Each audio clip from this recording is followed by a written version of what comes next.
I walked into my neighborhood pool on a quiet Saturday afternoon, just wanting an hour of peace before dinner, and ended up blinded by pepper spray in front of my neighbors. My face burned, my dignity shattered, and as I stumbled back screaming, I thought this is what it feels like to be treated like you don't belong in your own community. And the worst part? It all happened because a woman on the HOA board decided she had the right to decide who was allowed to exist there. The day had started so normally. The sun was still hanging high, kids were splashing, families lounging, the smell of sunscreen and chlorine heavy in the air.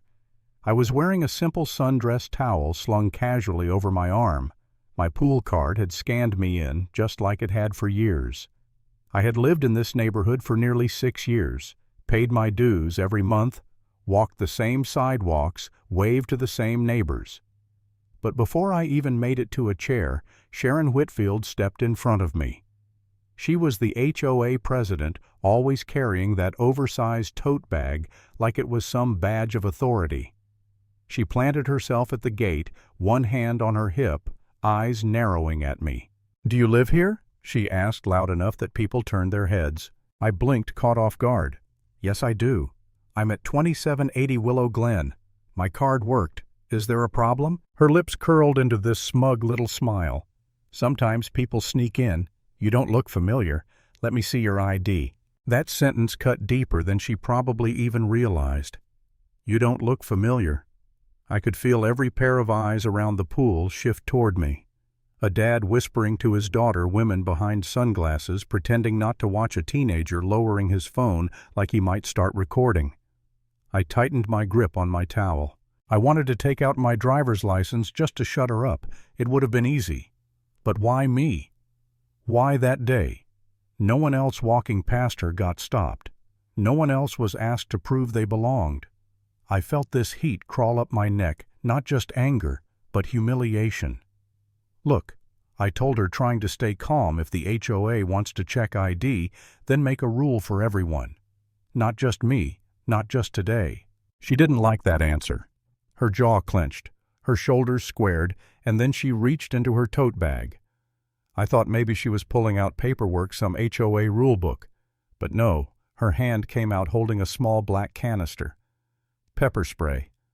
My stomach dropped. "You need to put that away," I said, my voice low but firm. "If you don't leave right now," she shouted so everyone could hear, "I'll use it.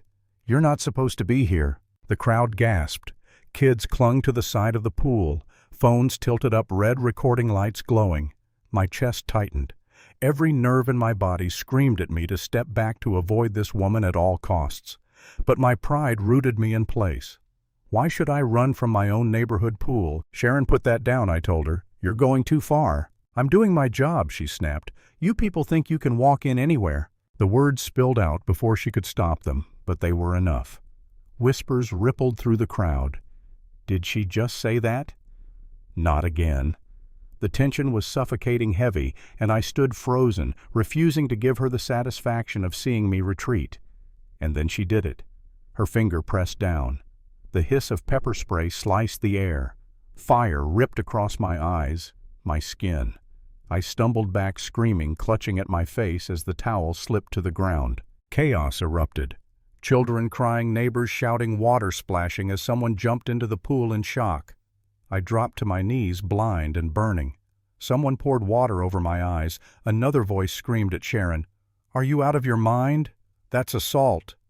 But Sharon still stood there trembling, canister raised like she'd just defended the neighborhood from an intruder. I could barely breathe.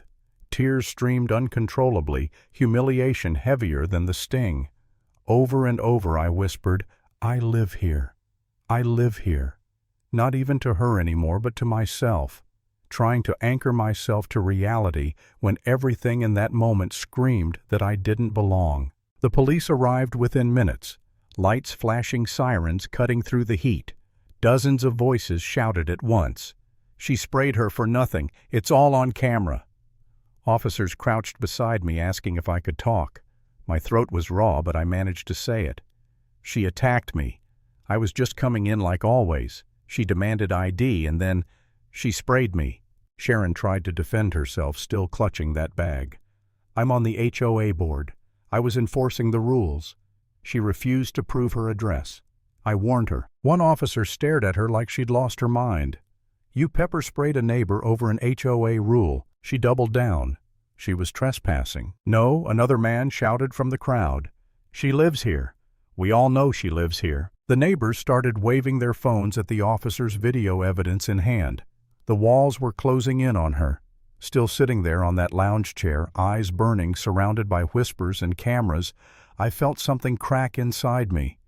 For the first time, I thought maybe I should have just shown the ID. Maybe I should have walked away. Maybe I was wrong to stand my ground. The thought was like a poison sinking in. And then I heard it, a voice that cut through everything. Where is she? I turned my head toward the gate.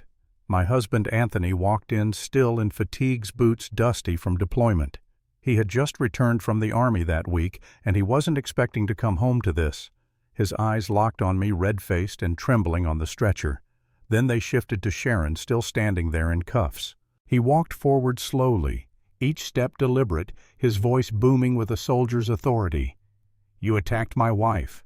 In our neighborhood. In front of our neighbors. Sharon tried to lift her chin, tried to sound confident. I was doing my job. People sneak into this pool all the time. Anthony's voice cut her off like steel. Safe from what, a mother with a towel? The only threat here is your arrogance. The crowd fell silent. Phones still recorded neighbors' murmured agreement. For once, I didn't have to defend myself. For once, someone else carried that weight. By the next morning, the videos were everywhere. TikTok, Instagram, Facebook, Twitter. Hashtags like #poolside assault and #HOA abuse were trending.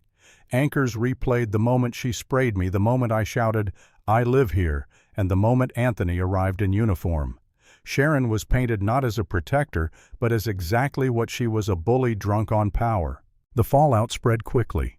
The HOA scrambled, half defending her, half calling for her removal.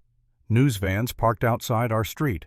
Neighbors who'd once been silent came forward admitting Sharon had harassed others before. Some even cried on camera, ashamed they hadn't spoken up sooner. And then came the HOA meeting. A normally boring formality turned into a town hall packed with angry residents.